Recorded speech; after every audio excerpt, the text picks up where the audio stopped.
7/12च्या बातमीपत्रामध्ये पुन्हा आपलं स्वागत।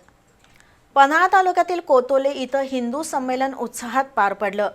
गोपूजनानं कार्यक्रमाची सुरुवात झाली। त्यानंतर देशाची धार्मिक आणि सामाजिक एकी टिकवली पाहिजे, त्यासाठी हिंदू समाज जागरूक झाला पाहिजे अशी भावना व्यक्त झाली। पन्हाळा तालुक्यातील कोतोली इथं हिंदू संमेलन मोठ्या उत्साहात पार पडलं। कार्यक्रमाची सुरुवात गोपूजन करून झाली।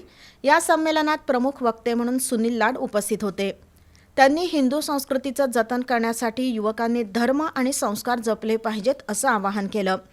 सध्याच्या बदलत्या काळात हिंदू संस्कृती आणि परंपरा आपणच टिकवून ठेवली पाहिजे।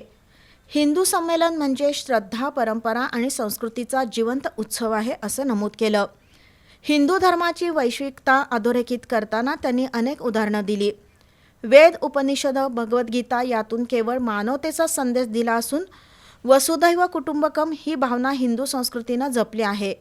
आजच्या आधुनिक युगातही संस्कारांची जोपासना करून कुटुंब व्यवस्था आणि धर्माधिष्ठित जीवनशैली टिकवणं गरजेचं असल्याचं त्यांनी स्पष्ट केलं। कार्यक्रमाला सद्गुरू गंगानाथ महाराज, हरिभक्त पारायण विष्णुपंत सुतार, सद्गुरू अशोकानंद सच्चिदानंद महाराज, प्रभाकर मोळे यांच्यासह कोतोली पंचक्रोशीतील नागरिक उपस्थित होते।